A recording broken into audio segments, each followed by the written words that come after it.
ओम नमः सिद्धेभ्य। मंगलमय मंगल करण वीतराग विज्ञान नमो ताहि जाते भये अरहंतादि महा करि मंगल करि हो महाग्रंथ करण को काज जाते मिले समाज सब पावै निज पद राज।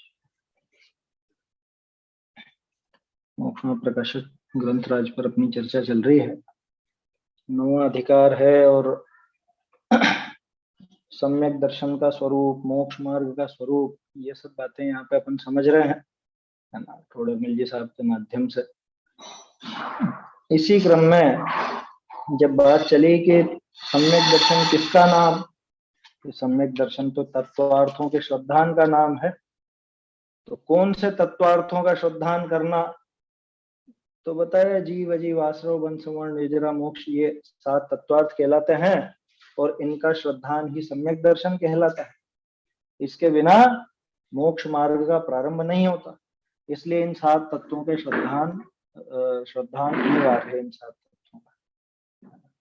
अब फिर बात खड़ी होती है कि यही 7 तत्व क्यों, दूसरे और क्यों नहीं लिए? ऐसा क्या पक्षपात है कि इन 7 ने कुछ रिश्वत दी क्या है?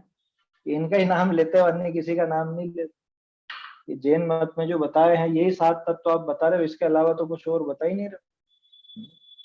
इन्हीं 7 का नाम क्यों, अन्य 7 का मतलब अन्य और किसी का क्यों नहीं? तो इस क्रम में कल अपन ने जीव और अजीव के बारे में देखा था कि ये 7 में जीव और अजीव तो अनिवार्य है। क्यों है? क्योंकि मोक्ष मार्ग बनता है सही श्रद्धान से और रागादि घटन से। रागादि तब घटेंगे जब आपा पर का सही श्रद्धान हो। क्यों? क्योंकि अगर अपने और पराये को सही सही नहीं जानेगा तब तक ये राग द्वेष करते ही रहेगा। जब तक ये परद्रव्य को पर नहीं स्वीकार करता, जब तक ये परद्रव्य में अपना कुछ हस्तक्षेप मानता रहेगा, अपना मानता रहेगा उन्हें, तब तक निश्चित रूप से उनमें राग द्वेष भी करता रहेगा। माने राग द्वेष के नाश वाला जो प्रयोजन है, उस प्रयोजन की सिद्धि होगी। और राग द्वेष का नष्ट करने का प्रयोजन अगर सिद्ध नहीं होगा तो मोक्ष भी सिद्ध नहीं होगा, क्योंकि उसी के कारण तो मोक्ष नहीं मिल रहा ना। रागादि जो जीव की प्रवृत्ति है, रागादि रूप प्रवृत्ति, उसकी वजह से ये जीव मोक्ष को पाता नहीं। तो राग द्वेष की प्रवृत्ति का नाश करने के लिए आपा पर का श्रद्धान होना जरूरी है। अब आपा कौन? आपा माने स्वयं, ये उर्दू वाला आपा नहीं है। तो बड़ी बहन को आपा कहते हैं वहां पर उर्दू में, ऐसा वो आपा नहीं है। आपा मतलब अपन, स्वयं, आत्मा। तो आपा कौन है? कि वो जीव है। और आपा को छोड़ के बाकी सब पर है, तो कौन? जीव को छोड़ के बाकी सब कौन? क्या अजीव। तो ये दो तो आएंगे ही आएंगे। ये दो द्रव्य जो तत्व रूप है ना, तत्व क्यों कहा? क्योंकि ये द्रव्य अकेला खोखला द्रव्य नहीं लेना, द्रव्य गुण पर्यायात्मक उसका पूरे स्वरूप के साथ में लेना है। तो ऐसे वो आपा पर के श्रद्धान के लिए जीव और अजीव ये दो तो अनिवार्य हो गए, है ना। अब इसके बाद की बात अपने को देखनी थी, आश्रव क्यों जरूरी, बंध क्यों जरूरी, संवर निर्जरा मोक्ष क्यों जरूरी। ठीक है साहब, जीव और अजीव तो आएंगे, ये तो बात मान ली, क्योंकि इनके बिना अपने और पराये का, स्व और पर का भेद विज्ञान नहीं हो सकता, और भेद विज्ञान के बिना राग आदि मिटाने का, सुखी होने का प्रयोजन सिद्ध नहीं हो सकता। इसलिए ठीक है, हम इन दो को तो स्वीकार करते हैं। इसके बाद आगे आश्रव क्यों, बंध क्यों, वो सारी बात अब यहाँ पे देखते हैं। पेज नंबर है 317, ऊपर वाले ही पैराग्राफ चलेगा और हस्तलिखित में है 410। ऐसे ये दो तो सामान्य तत्व अवश्य श्रद्धान करने योग्य का है ना, यहाँ तक बात हुई थी। ऐसे ये दो है ना, ये दो कौन? वो जीव अजीव, इनको सामान्य भी कहा है ना, कि ये सामान्य तत्व है और बाकी के 5 विशेष तत्व, और फिर और 2 जोड़ते हैं, वो विशेष के विशेष कहलाते हैं, पुण्य उत्पाद। तो ये दो तो सामान्य तत्व अनिवार्य रूप से अवश्य श्रद्धान करने लायक कहे हैं, इनके बिना तो काम बनेगा ही नहीं, इनके बिना काम बनेगा ही नहीं, इस वजह से ये तो अवश्य श्रद्धान करने लायक। अब आगे बहुरी आश्रव आदि 5 कहे, आश्रव बंध संवर निर्जरा मोक्ष, ये 5 कहे, ते जीव पुद्गल के पर्याय हैं। आगे ना बात, ये प्रकरण जब प्रारंभ हुआ था तब भी मैंने आप लोगों से कहा था, इसमें जीव और अजीव ये तो द्रव्य रूप भी है ना, वास्तव में इनको द्रव्य रूप से ही देखा जाए। और बाकी ये जो आश्रव बंध संवरण निर्जरा मोक्ष ये द्रव्य नहीं है, ये पर्याय है। किसकी पर्याय की? जीव की पर्याय, अगर जीव की तरफ से देखो तो। और कर्मों की तरफ से देखो तो उद्गल की पर्याय। लेकिन ये पांचों पर्याय रूप, आश्रव की पर्याय, बंध की पर्याय, संवर निर्जरा मोक्ष की पर्याय, ये सब पर्याय। बहुरी आश्रव आदि पांच कहे ते जीव पुद्गल के पर्याय हैं, ताते ए विशेष रूप तत्व है। सो इन पांच पर्यायनी को जाने मोक्ष का उपाय करने का श्रद्धान हो। इन पांच पर्यायों को जानने पर मोक्ष का उपाय करने का श्रद्धान होता है ना। ये पांच विशेष तत्व बताए, दो तो सामान्य तत्व जीव और अजीव, और पांच आश्रव आदि ये विशेष तत्व। इन पांचों को जानना जरूरी किसके लिए? अपने मोक्ष रूप प्रयोजन। ध्यान रखिए, शुरू में भी कहा था, जब इसमें प्रश्न किया था कि या तो अनंत कहने थे, अद्वैत कहने थे, तो क्या जवाब दिया था टोडरमल जी ने? कि भैया कोरा ज्ञान और श्रद्धान तो कराना है नहीं, हमको तो मोक्ष साधना, मोक्ष का प्रयोजन सिद्ध करना। वही बात यहां भी कही, क्या कि मोक्ष का उपाय करने का श्रद्धान होगा इन पांचों पर्याय को जानने से। अब नया प्रश्न खड़ा होता है कि इन पांचों को जानने से मोक्ष का उपाय का श्रद्धान कैसे होगा, मोक्ष के उपाय में मदद कैसे मिलेगी? तो एक एक को यहां पर बता रहे हैं। कहा, अब देखना उल्टा चलेंगे, है ना। बहुत सी जगह सीधा चलते हैं, बहुत सी जगह उल्टा चलते हैं, दोनों ही पद्धति चलती है। उल्टा और सीधा समझ में आया? पीछे से स्टार्ट करेंगे, मोक्ष, फिर निर्जरा, संवर, बंध, आश्रव। ऐसे तो बहुत सी जगह ऐसा आश्रव, बंध, संवर, निर्जरा, मोक्ष इस तरह से भी चला। तहा मोक्ष को पहचाने तो ताको हित मानी ताका उपाय करे, ताते मोक्ष का श्रद्धान करे। कितना सीधा सा कि भाई सात तत्वों में मोक्ष की बात क्यों ली? मोक्ष क्यों आएगा? कह रहे भले आदमी, मोक्ष तो आएगा ही आएगा, तुम ये सारी मेहनत कर किसके लिए? ये जो जीव अजीव का भी श्रद्धान किया था, जीव अजीव का श्रद्धान अनिवार्य बताया, सो किसके लिए बताया? पूरा जानने के लिए कि नाम जान लो और इनका स्वरूप जान लो, इसलिए? कि नहीं, वो बात नहीं थी। बात थी कि हमको मोक्ष प्राप्त करना है ना। तो मूल प्रयोजन किसका है? कि मूल प्रयोजन मोक्ष था, तो मोक्ष तो आएगा ही आएगा। क्योंकि मोक्ष तत्व को अगर नहीं पहचाने, नहीं पहचानेगा तो हित रूप कैसे मानना है, और हित रूप नहीं मानेगा तो उसका उपाय कैसे करेगा? बिन जाने ते दोष गुणन को कैसे तजिए गहिए। वैसी बात है, हम उसको जानेंगे नहीं तो उसका श्रद्धान क्यों करें, कैसे करें, है ना। सबसे पहली बात है मोक्ष को जानो, दूसरी बात है कि मोक्ष को हितरूप जानो, हितरूप मानो, और फिर जब हितरूप मान लिया तब फिर उसको पाने का उपाय करो। कितनी ही बार अपन बात करते हैं ज्ञान का फल, है ना, जानने के फल की बात करते हैं ना। हान, उपादान और उपेक्षा, ये तीन बातें आती हैं। क्या किसी भी वस्तु को जानेंगे तो या तो उसको अच्छा जानेंगे, अच्छा जानेंगे तो ग्रहण करने का उपाय करें।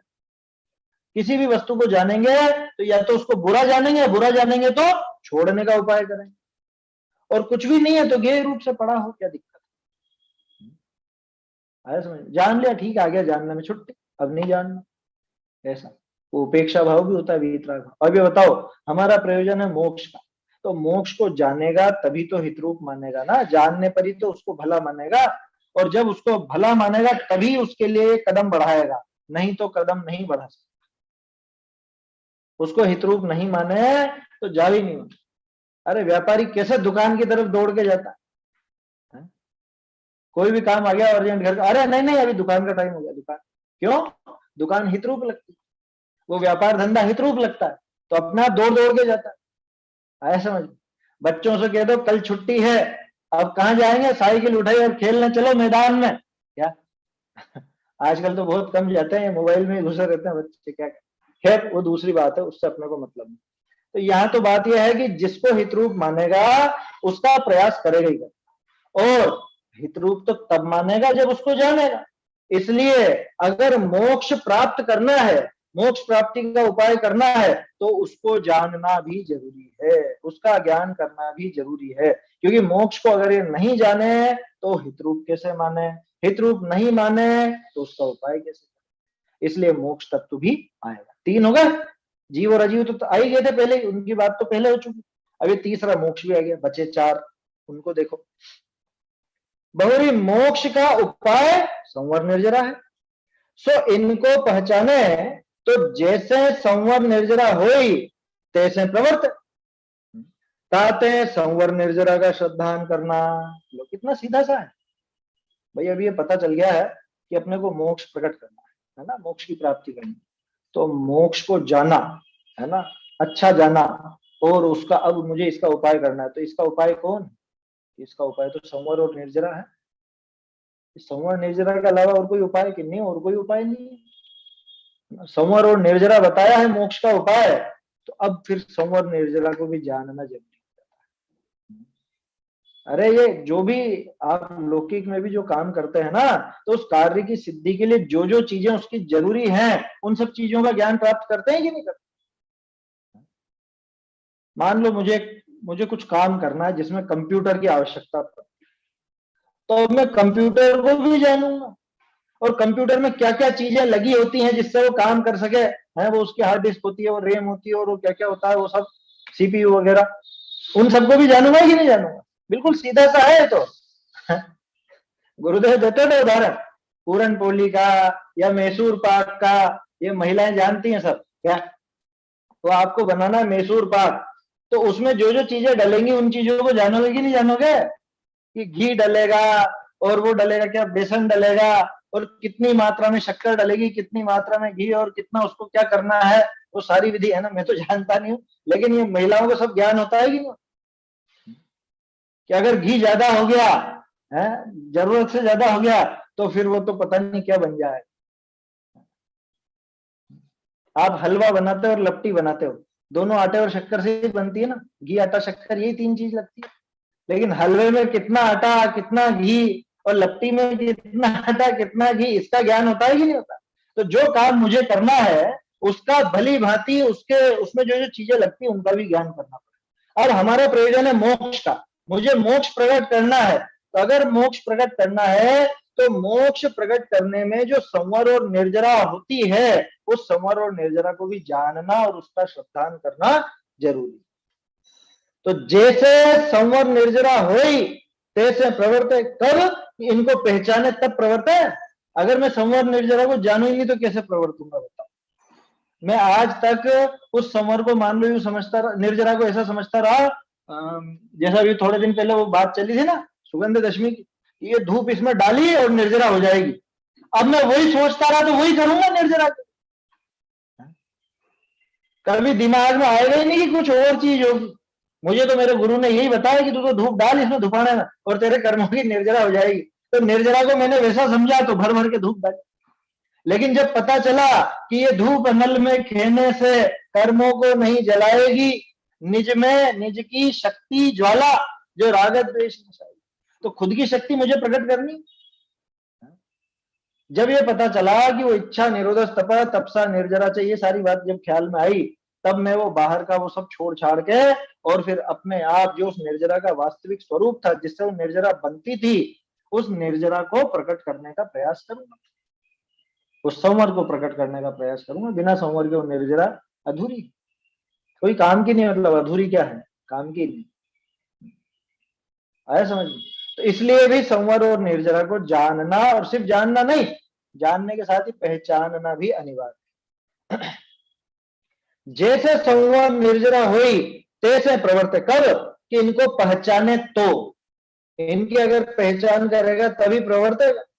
ताते इसलिए क्या करना, इसलिए इनकी पहचान करने के लिए इनको भी जानना जरूरी है। भाई मैं संवर और निर्जरा रूप प्रवर्तना चाहता हूं, तो क्या करूं कि पहले पहचानो उसको, और पहचानेंगे कैसे कि पहले जानो उसको, जानेगा तो पहचानेगा, पहचानेगा तो प्रवर्तन करेगा। इसलिए वो जानना चाहिए, इसलिए जानना जरूरी। आते हैं संवर निर्जरा का श्रद्धान करना, इसलिए श्रद्धान जरूरी। ठीक है साहब, दो और जुड़ गए, कितने हो गए ये, 5 हो गए ना। जीव अजीव हो गया, संवर निर्जरा हो गई, और मोक्ष हो गया। अब कौन सा बचे, आश्रय और बंध, वो भी देखो। भाई संवर निर्जरा तो अभाव लक्षण लिए हैं, कैसे? सो जिनका अभाव किया चाहिए तिनको पहचाने चाहिए। जैसे क्रोध का अभाव भय क्षमा होई, सो क्रोध को पहचाने तो ताका अभाव करी क्षमा रूप प्रवर्त। तैसे ही आश्रव का अभाव भय संवर होई, और बंध का एक देश अभाव भय निर्जरा होई, सो आश्रव बंध को पहचाने तो तिनका नाश करी संवर निर्जरा रूप प्रवर्ते ताते आश्रव बंध का श्रद्धान करना। ऐसे इन 5 पर्यायनी का श्रद्धान भय ही मोक्ष मार्ग हुई। इनको न पहचाने तो मोक्ष की पहचान बिना ताका उपाय काहे को करे। संवर निर्जरा की पहचान बिना तीन विषय कैसे प्रवर्ते, आश्रव बंध की पहचान बिना तिनका नाश कैसे। ऐसे इन 5 पर्यायनी का श्रद्धान भय मोक्ष मार्ग न, श्रद्धान न भय, है ना। प्रश्न है क्या कुछ? ये माइक चालू हुआ है किसी का? देखिए, तो ये बात समझ में आई भाई। संवर और निर्जरा क्या चीज है? माइक देख लीजिए अपने अपने, माइक चालू है किसी का?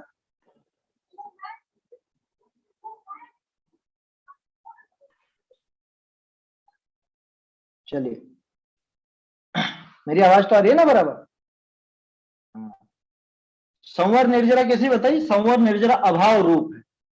अभाव रूप, अभाव रूप माने कि ये खुद से हो ऐसा नहीं, ये किसी के नाश होने पर होता है। कोई चीज नहीं हो वो उसको संवर और निर्जरा ऐसा। तो आश्रव निरोधा संवर ऐसा कहते हैं अपन। और बंध का एक देश अभाव स्व निर्जरा, है ना, ऐसा स्पष्ट कहने में आता है। आश्रव का अभाव वो तो संवर, और बंध का एक देश अभाव उसका नाम निर्जरा। माने ये संवर और निर्जरा का अभाव है, अभाव रूप ये दोनों है, ये सद्भाव रूप नहीं ऐसा। तो जब हमने देखा कि ये क्या चीज है कि ये उसके अभाव रूप है, तो किसके अभाव रूप है उसका भी तो जानना जरूरी होगा। आश्रव के अभाव रूप संवर है, तो इसका मतलब मुझे आश्रव को भी जानना चाहिए। निरोग दशा किसको कहते हैं? निरोग दशा, रोग के अभाव रूप दशा को निरोग दशा, है ना। मैंने जान करके स्वास्थ्य शब्द का प्रयोग नहीं किया, निरोग शब्द का प्रयोग किया। निरोग तो नाम ही रोग रहित करने का है ना, तो रोग दशा को पहचानता हो वो जान सकता है कि निरोग दशा किसी। समझ में आ रही है बात? तो इसलिए जो संवर है, संवर क्या चीज है बताओ? संवर की परिभाषा क्या पढ़ी आज तक? कर्मों का आना रुक जाना, कर्मों का आना बंद हो गया, नए कर्म नहीं आ रहे हैं, यही नाम है ना संवर का। और कोई परिभाषा हो तो बता दो कि कर्मों का आना रुक जाना, कर्मों का आना रुक जाना, तो मतलब कर्मों का आना भी समझ में आना पड़ेगा आपको, वो भी समझना पड़ेगा कि कर्म कैसे आते हैं, कर्मों का आना कैसा होता है, क्या है वो आश्रव, और वो जब कर्म आते हैं तो हमारी क्या दशा होती है, ये सारी चीजें भी जानना जरूरी है। अथवा चलो दूसरी तरफ से आत्मा की तरफ से भी बात लोगे तो शुद्धि का प्रकट होना, उसको भी संवर कहते हो आप। तो शुद्धि का प्रकट होने का क्या मतलब? अशुद्धि का नाश होना, यही अर्थ हुआ ना। तो राग द्वेष रूप अशुद्ध दशा होती है जिनको हम आश्रव कहते हैं, भावाश्रव कहते हैं, उस भावाश्रव को भी जानना जरूरी है। क्योंकि वो शुद्धता कैसे ख्याल में आएगी जब तक वो अशुद्धता ख्याल में नहीं आती। समझ में आई बात?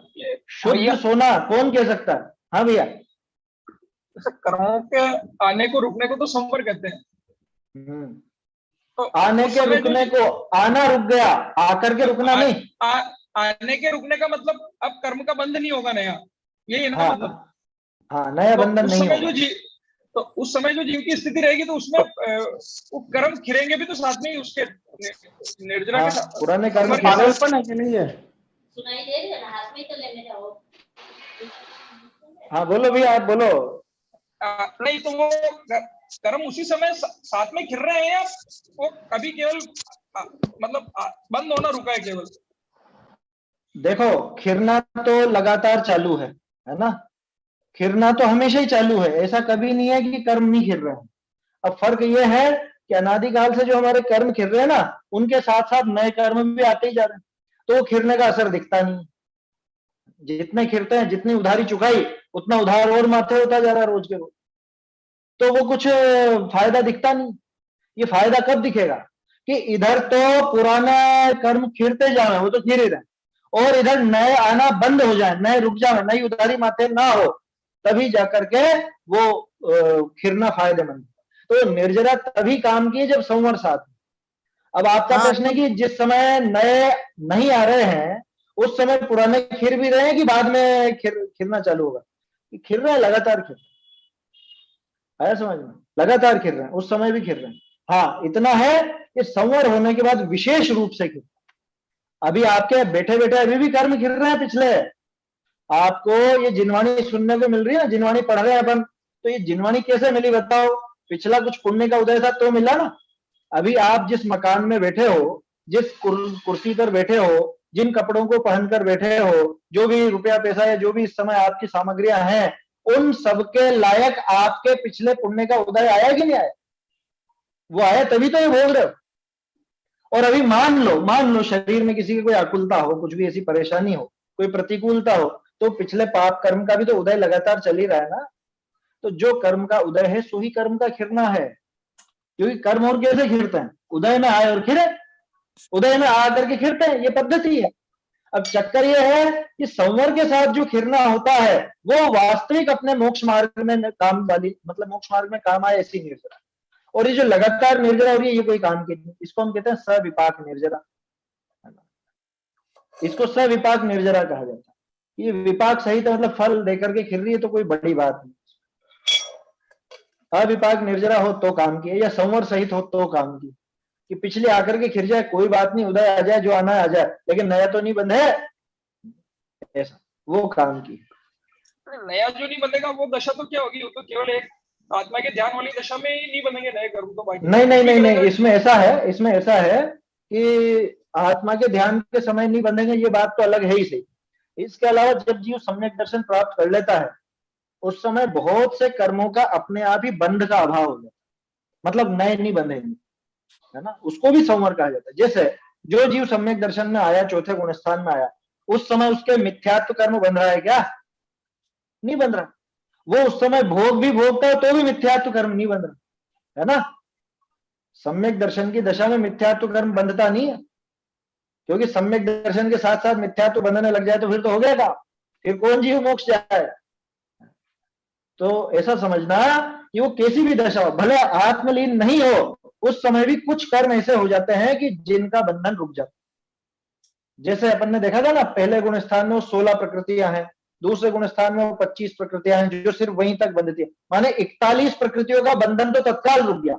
148 में से 41 प्रकृतियां बंधना तो वैसे ही रुक गई, उनका तो संवर चल ही रहा है, बाकी बंध रही है तो उसकी बात नहीं।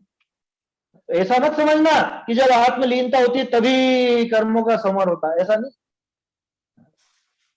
हाँ, आत्मलीनता पहले उसको हो चुकी है और बाद में नहीं भी रहे, वो भोग भी भोगे, लेकिन सम्यक दर्शन बना हुआ है, चौथे गुण स्थान में है, तो समझ लेना 41 प्रकृतियां तो वहीं पर रुक गई। इसको बंध विच्छित्ति भी कहा जाता है कि अब इनका बंधन ही नहीं होगा, ऐसा। तो बंधन के नहीं होने का नाम ही तो संवर है ना। माने कर्म नहीं आएंगे, नए कर्म नहीं आ रहे हैं, आश्रव का निरोध हो गया, वो नए कर्म नहीं आना, तो 41 प्रकृतियां तो नहीं आ रही उसकी। 148 में से 41 तो आई नहीं रही, और 107 भी बची, उनमें से भी बहुत सी नहीं आती, तो उनका संवर चलता ऐसा। तो सिर्फ आत्मलीनता की दशा में ही संवर होता हो ऐसा नहीं है ना, ये तो अन्य समय भी होता है, कोई समस्या नहीं है उसके अंदर, सम्यक दर्शन आदि होता है।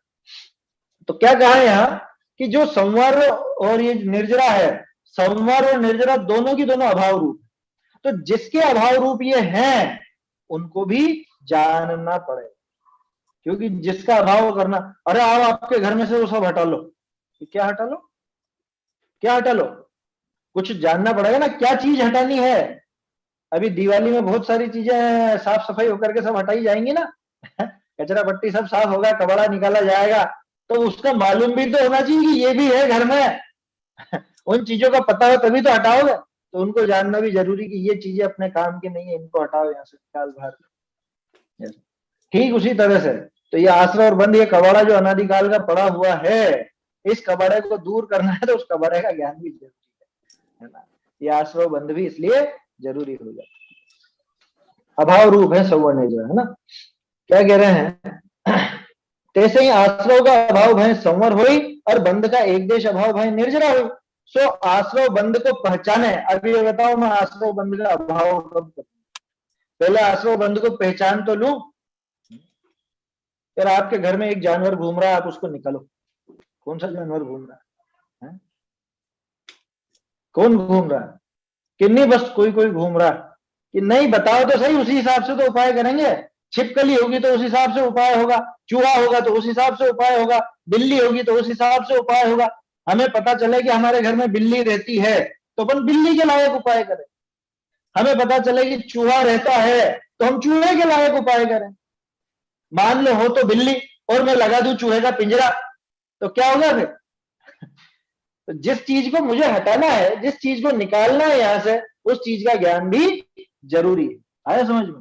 तो आश्रय और बंध ये पड़े हुए हैं, ये मुझे दुखदाई है, तो आश्रय और बंध को जानना भी जरूरी है। क्यों? क्योंकि मुझे संवरण निर्जरा करनी है ना, और संवरण निर्जरा माने आश्रय और बंध का निरोध, निषेध।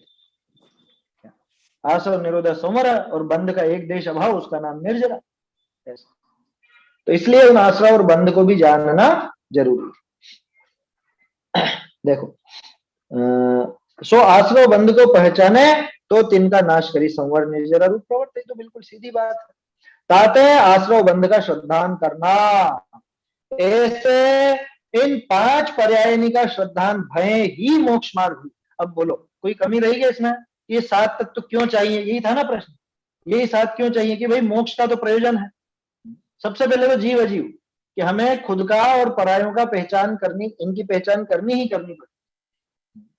क्यों? कि इनकी पहचान बिना भेद विज्ञान नहीं होगा, और भेद विज्ञान के बिना सिद्धि नहीं होती, मोक्ष नहीं होता।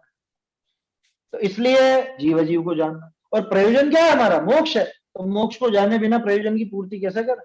क्योंकि मोक्ष ही तो है वो प्रयोजन। और मोक्ष कैसा होता है? कि संवर निर्जरा उसके उपाय हैं, तो इसलिए संवर निर्जरा को जाना। और संवर निर्जरा का खुद का तो कोई अलग से ऐसा रूप है नहीं, वो तो आश्रय का अभाव रूप और बंध के एक देश अभाव रूप है। तो इसलिए आश्रय और बंध को भी जानना। खास चीज क्या है? ये 5 पर्यायों का श्रद्धान होने पर ही मोक्ष मार्ग। ये 5 पर्याय हैं, कल भी अपन ने बात की थी, कल या परसों, कि ये 5 पर्याय हैं। इन 5 पर्यायों का जब भली भांति ज्ञान हो तभी जाकर के इस जिसमें प्रवृत्ति करनी है, जिससे निवृत्ति लेनी है, वो निवृत्ति और प्रवृत्ति होकर के मोक्ष की प्राप्ति होती है। आश्रय और बंध की तो निवृत्ति होगी, संवर और निर्जरा की प्रवृत्ति होगी। ऐसे प्रश्न क्या किसी को? चलिए, ये आप लोग थोड़ा सा ध्यान रखें, है ना, इससे एकदम ध्यान भटकता है। किसी का भी माइक चालू हो जाता है तो एकदम ध्यान भटकता है। देखिए क्या कह रहे हैं? ऐसे इन 5 पर्यायनी का श्रद्धान भय ही मोक्ष मार्ग हुई। इनको न पहचाने तो मोक्ष की पहचान बिना ताका उपाय काहे को करे। यहाँ कुछ सुधार था क्या?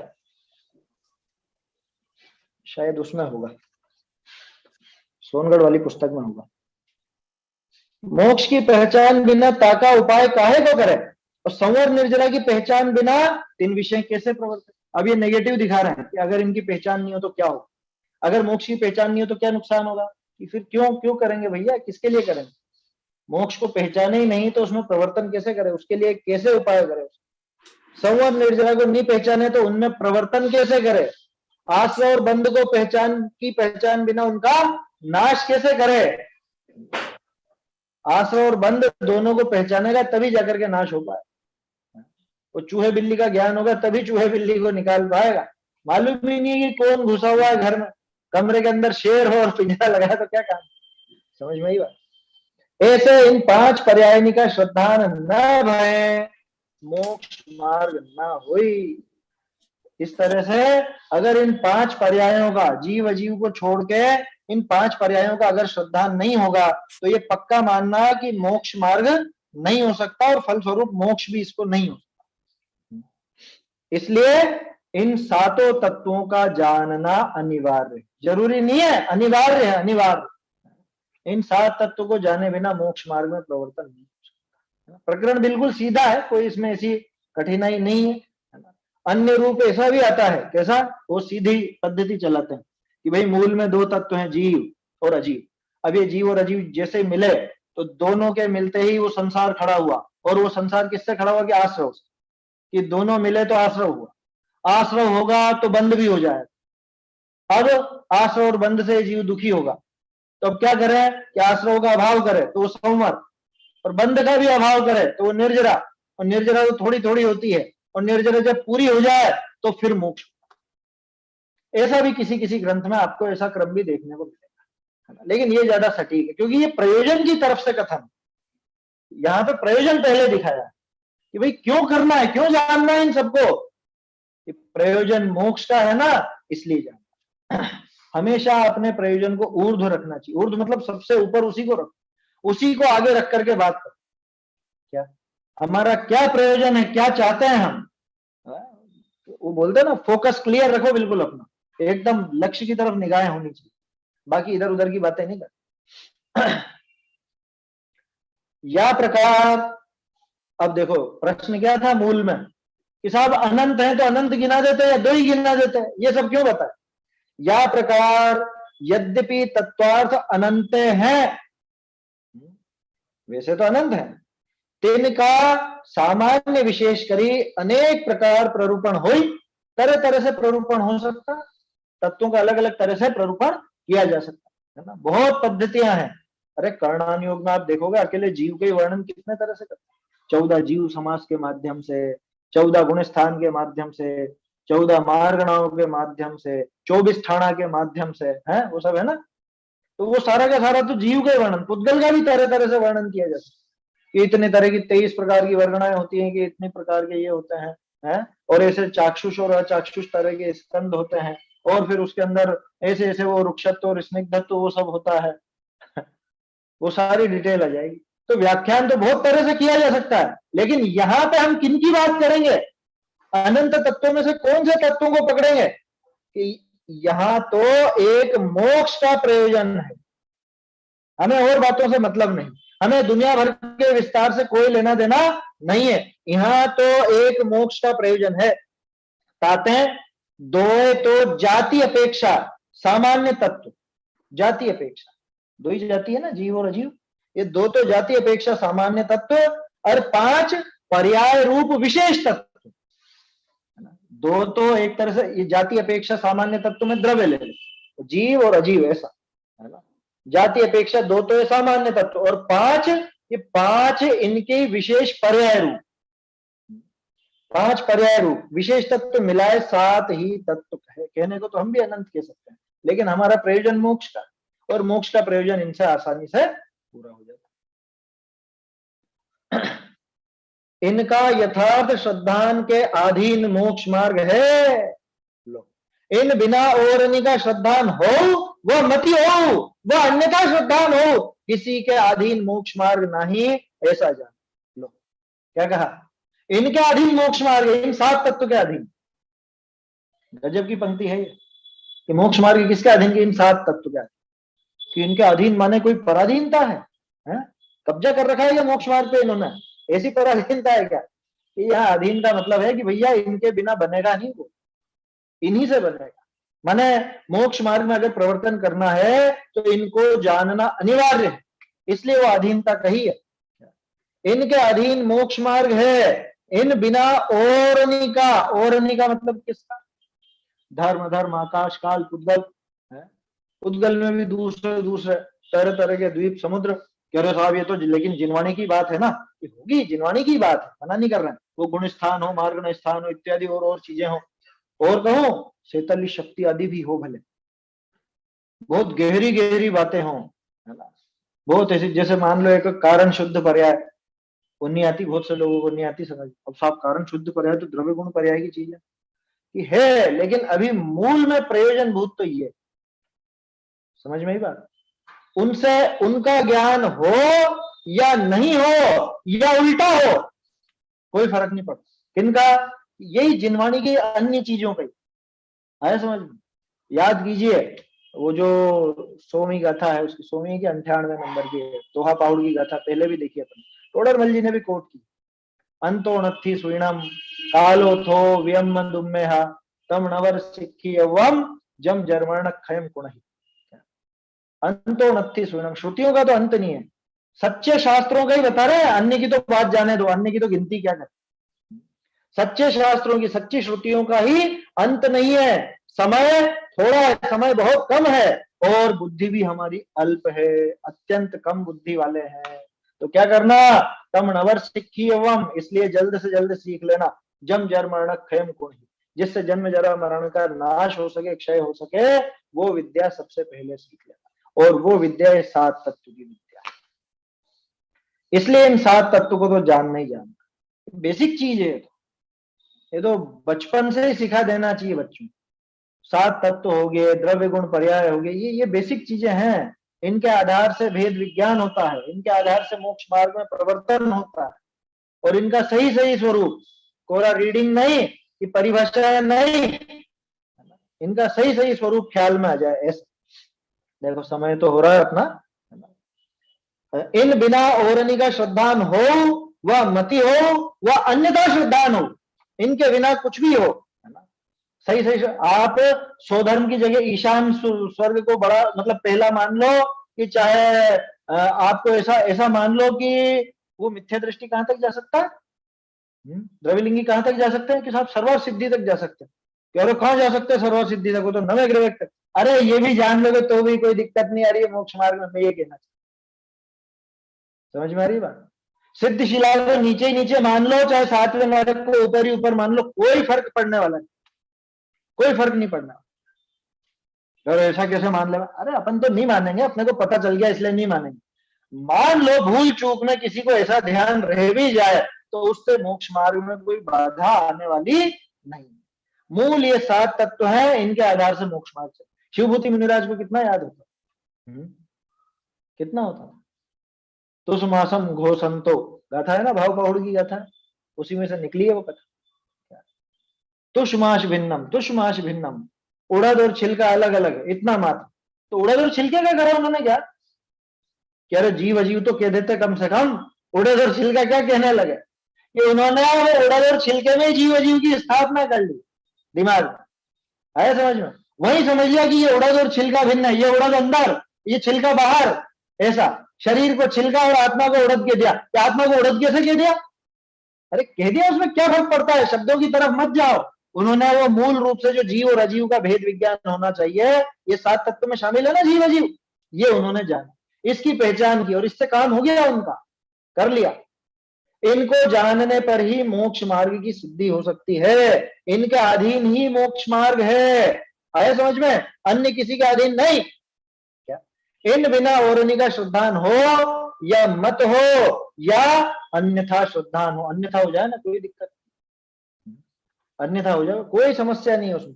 कह रहा अन्यथा हो जाएगा जिनवाणी से, अन्यथा तो सम्यक दर्शन नहीं नष्ट हो जाएगा, कि प्रयोजन भूत बातों के संबंध में अगर सही है ना, अप्रयोजन भूत बातों के संबंध में कैसा भी हो जाए कोई फर्क नहीं। सुमेरु पर्वत को 2 लाख योजन का मान लेवे तो सम्यक दर्शन रहेगा कि नहीं रहेगा, अरे उससे लेना देना ही नहीं है, आया समझ में। 2 लाख छोड़ो, उसको पता ही नहीं हो कि सुमेरु नाम की भी कोई चीज, या वो तो यूं सोचे कि सुमेरु तो ये एवरेस्ट यही तो सुमेरु है। बहुत से लोग इसको सुमेरु समझते हैं। ऐसी सिद्धि करी किसी ने क्या? उन्होंने वो विदेह क्षेत्र को बिहार में बताया, ऐसा बताया कि विदेह नाम है बिहार का, ये विदेह क्षेत्र यहीं पे ही है, आया समझ में। और पुष्करिणी नगरी जो है ना, वो वहां पे पुष्कर बहुत होते हैं, पुष्कर मानो पोखर, जहाँ पे कमलगट्टों की खेती होती, कमल की खेती होती। ऐसे ऐसे करके एक व्यक्ति ने लेख लिखा था, अच्छे बड़े विद्वान थे पहले, उन्होंने ये सिद्ध करने की कोशिश की कि वो जो हम विदेह क्षेत्र की कल्पना करते हैं वो ये बिहार है, और जो सुमेरु पर्वत है ना, और ये एवरेस्ट वगैरह यही सुमेरु है। ये कश्मीर का जो प्रदेश है ये सुमेरु से बिगड़ के कश्मीर बना, ऐसा कुछ उन्होंने सिद्ध किया। अब मैं तो दूसरी बात कह रहा हूं, ऐसा कुछ दिमाग में बैठ भी जाए तो मोक्ष मार्ग में बाधा है क्या? कोई बाधा नहीं। हालांकि वो लेख गलत है, ध्यान रखना, मैं उसका पक्ष नहीं ले रहा हूं। मैं ये नहीं कह रहा हूं कि उन्होंने जो लिखा वो सही लिखा, मैं तो ये कह रहा हूं कि अगर ऐसी विपरीतता भी अगर दिमाग में हो तो मोक्ष मार्ग में कोई बाधा है क्या? कोई बाधा नहीं। ये 7 तत्वों का बराबर उसको श्रद्धान है तो मोक्ष मार्ग में कोई बाधा आने वाली नहीं है, ऐसा जानना। बहुरी कहीं पुण्य पाप सहित 9 पदार्थ कहे हैं, सो पुण्य पाप आश्रवादी के ही विशेष कहते हैं, 7 तत्व विषय गर्भित है, आया समझ में। ये पुण्य पाप को भी कहीं कहीं पर मिला करके कथन कर दिया जाता है कि ये भी तत्वों में शामिल है, तो कोई दिक्कत नहीं। आश्रय और बंध के ये विशेष भेद है, जैसे जीव और अजीव मूल तत्व थे 2, है ना, मूल में ये 2 ही थे, इन्हीं की विशेष पर्याय रूप ये 5 हुए, और इन्हीं 5 में से आश्रय और बंध इन 2 के विशेष पुण्य और पाप। अथवा पुण्य पाप का श्रद्धान भय, पुण्य को मोक्ष मार्ग न माने, स्वच्छंद हो पाप रूप न प्रवर्ते, ताते मोक्ष मार्ग विषय इनका श्रद्धान भी उपकारी जानी, दो तत्व विशेष के विशेष मिलाए नव पदार्थ कहे, वह समय सार आदि विषय इनको नव तत्व भी कहिए है। स्पष्ट है। तो समय सार आदि में इनको भी नव तत्व कहा जाता। क्यों कहा इनके पुण्य पाप अलग से क्यों कहे? इसका भी प्रयोजन दे दिया टोडर मल जी कि भैया पुण्य का अगर यथार्थ स्वरूप समझ लेगा, असली बात समझ लेगा पुण्य की, तो उसको मोक्ष मार्ग नहीं मानेगा। आया समझ में? पुण्य के असली स्वरूप को जानने वाला स्वच्छंदी नहीं होगा और पाप रूप भी नहीं प्रवर्तेगा। ये पुण्य पाप का सही श्रद्धान है, इसलिए पुण्य पाप को अलग से विशेष बताया, अलग से और उनकी भी गिनती करी। नहीं तो ये जीव अरे पुण्य और पाप दोनों समान है ऐसा कह करके स्वच्छंदी हो जाए। तो इस वजह से पुण्य पाप का श्रद्धान भी जरूरी। तो ये दो और मिला करके 9 भी कह दिए जाते हैं, जैसे समय सार जी में 9 तत्व बताए हैं।